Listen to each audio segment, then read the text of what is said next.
തണ്ടറിനെയും ലൈറ്റ്നിങ്ങിനെ, അതായത് മിന്നലിനെയും ഇടിയെയും ഭയപ്പെടാത്ത in-house pets ഇല്ല.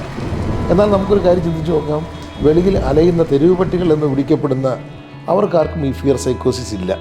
ഈ തണ്ടർ ബോൾട്ടിനൊന്നും പേടിയില്ല. അതിന് പ്രത്യേക കാരണങ്ങളുണ്ട്. കാരണം വെളിയിൽ നടക്കുന്ന ആ തെരുവ് ഓരങ്ങളിൽ ജീവിക്കുന്നവർക്ക് ഇത് വളരെ യൂസ്ഡാണ്. അവരെപ്പോഴും കേൾക്കുന്നതാണ്, എപ്പോഴും കാണുന്നതാണ്. അതുകൊണ്ട് വളരെ ജനിച്ച കാലം മുതലേ യൂസ്ഡാണ്. പക്ഷേ നമ്മുടെ ഇൻഹൗസായിട്ട് വളർത്തുന്നവർ വല്ലപ്പോഴും മാത്രമേ ഇത് കേൾക്കാൻ സാധിക്കുന്നുള്ളൂ. അപ്പോൾ അവർക്ക് വല്ലാത്ത ഭയപ്പാടുണ്ടാക്കുന്നു. അതിന് നമ്മൾ ഫിയർ സൈക്കോസിസ് എന്ന് പറയും. ഇത് ചികിത്സയുള്ള രോഗമാണ്. ചിലതൊക്കെ 1-2 ദിവസങ്ങൾ കൊണ്ട് മാറും, ചിലത് ആഴ്ചകളോളവും, ചിലത് മാസങ്ങളോളം നീണ്ടു നിൽക്കും. ആഴ്ചകളോളവും മാസങ്ങളോളം നീണ്ടു നിൽക്കുന്നതിന് മരുന്നുകൾ വെച്ചുള്ള ചികിത്സ ആവശ്യമാണ്. വളരെ ഫലപ്രദമായിട്ടുള്ള മരുന്നുകൾ ഇന്ന് ലഭ്യമാണ്. ഹ്യൂമൻസിന് സൈക്യാട്രിയിൽ ഉപയോഗിക്കുന്ന മരുന്നുകൾ തന്നെയാണ് ഉപയോഗിക്കുന്നത്. പക്ഷേ സാധാരണ ആൾക്കാർക്ക് മെഡിക്കൽ ഷോപ്പിൽ പോയാൽ, കെമിസ്ട്രി ഷോപ്പിൽ പോയിട്ട് നേരിട്ട് പോയി വാങ്ങിക്കാൻ കഴിയില്ല. ഒരു പ്രിസ്ക്രിപ്ഷനോട് കൂടി മാത്രമേ പറ്റുകയുള്ളൂ. അതുപോലെ തന്നെ ഡോസ് ബോഡി വെയിറ്റ് അനുസരിച്ച് കാൽക്കുലേറ്റ് ചെയ്യണം.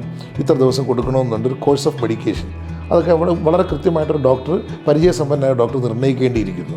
അപ്പോൾ പറഞ്ഞു വന്ന ഇതാണ്, അതിന് ഫലപ്രദമായിട്ടുള്ള മരുന്നുണ്ട്.